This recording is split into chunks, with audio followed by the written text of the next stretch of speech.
Okay, here we go.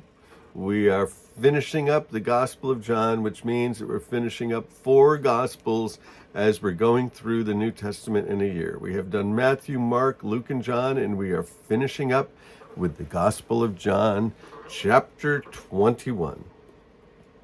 Chapter 21, verse 1 says, Afterwards, after what? Well, after Jesus had risen from the dead, after he appeared to Mary Magdalene at the tomb, after he had appeared to the other disciples, Peter and John, and then to the larger group of disciples, and then appeared to Thomas, who had his doubts, and now Thomas believes. Well, after all of these things, and Jesus appearing after his resurrection, Jesus appeared again to his disciples by the Sea of Galilee. It happened this way.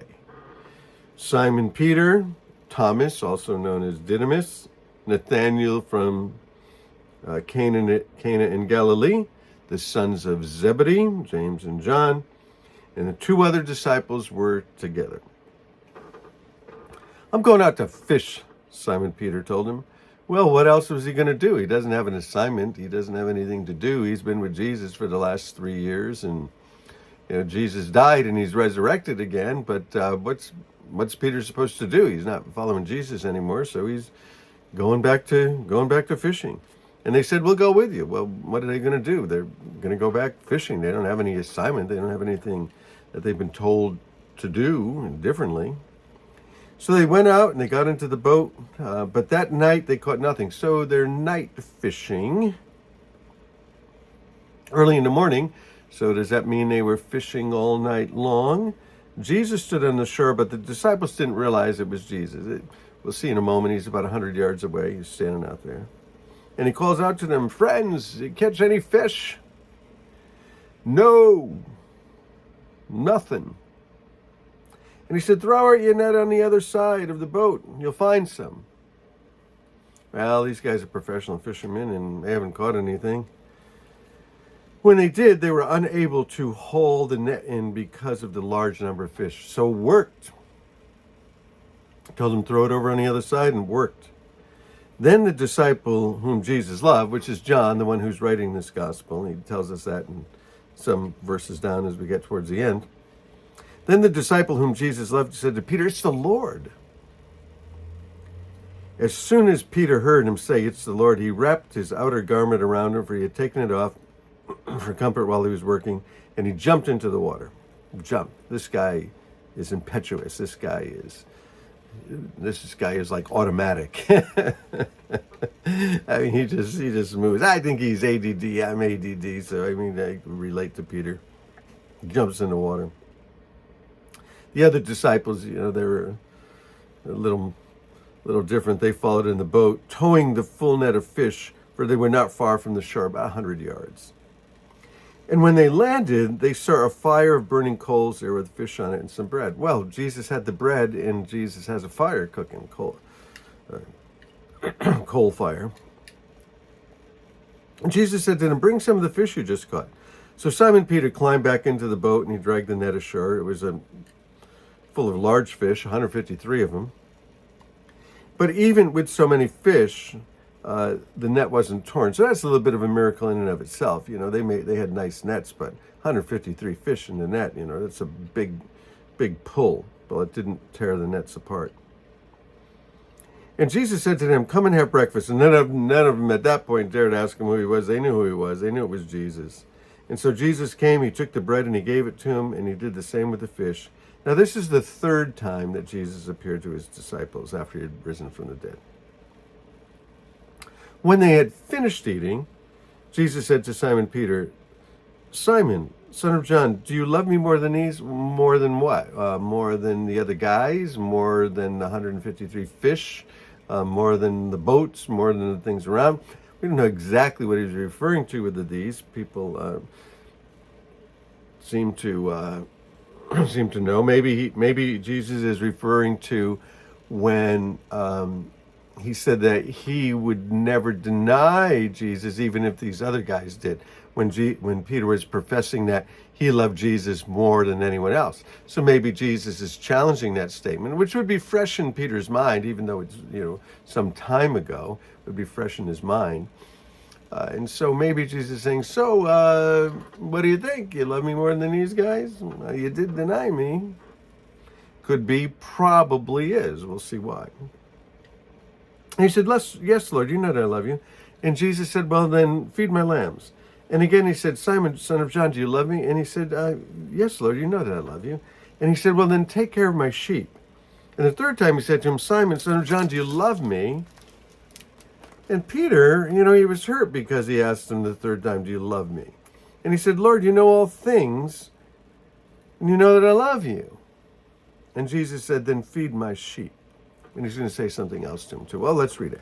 Verily I tell you, very truly I tell you, that when you were younger, you dressed yourself and you went wherever you wanted. But when you're old, you'll stretch out your hands and someone else will dress you and lead you where you don't want to go.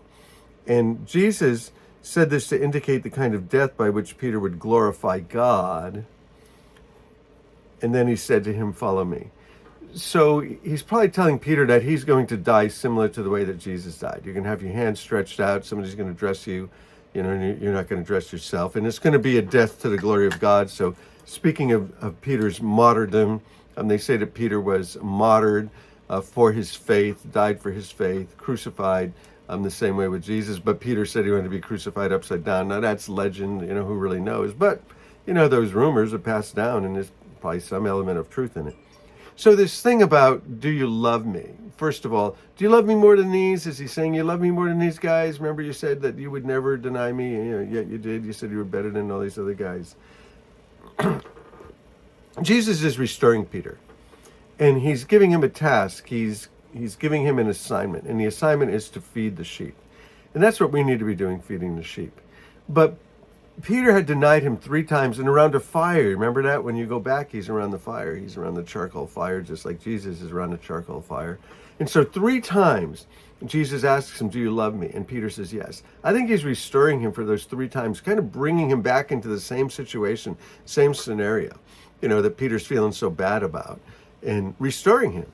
And then giving him an assignment. It's sort of a reassignment. He's assigning him again to what he had been given to do originally, and that was to go out and to share the gospel, to make fishers of people. Remember, Jesus said to these guys, they were fishermen, and he said, I'll make you fishers of people.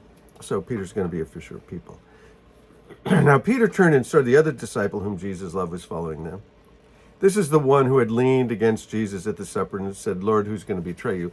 This is John. He's talking about himself. Gospel of John, the Gospel of reading. When Peter saw him, he said, well, what about him? Well, we're always worried about everybody else. We're not always so worried about what the Lord has told us to do or what we're supposed to do with our lives. We're like worried about everybody else. Well, what about them? And Jesus said, if I want him to remain alive until I return, what's that to you? You need to follow me.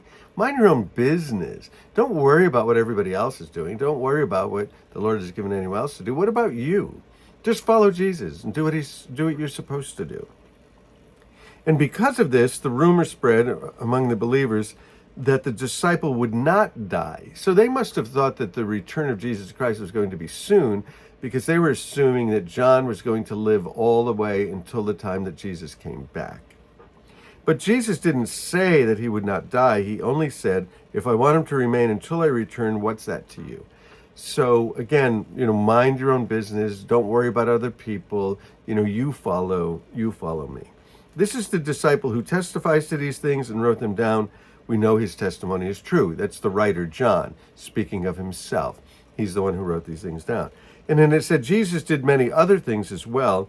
If every one of them were written down, I suppose that even the whole world would not have room for the books that that would be written. So that seems to be future, or the things that Jesus did do and the things that Jesus will do, because Jesus is still doing things, and you could never number them. You could never write them all down. The world couldn't contain the stories of the things that Jesus has done. So here we have the account from John. He wrote it himself, gave it to us, and these things were written that you might believe. So, we should give out as many Gospel of Johns as we can, so that people might believe, because they believe having read the Gospel of John or having heard the Gospel of John. So let's get the Gospel of John to as many people as we can, and we're going to move on into the book of Acts. So may the Lord bless you, keep you, make his face shine upon you. You are loved, you are loved, you are loved. Peace, peace, peace. Peace, grace, and mercy be unto you. Hey, love you guys.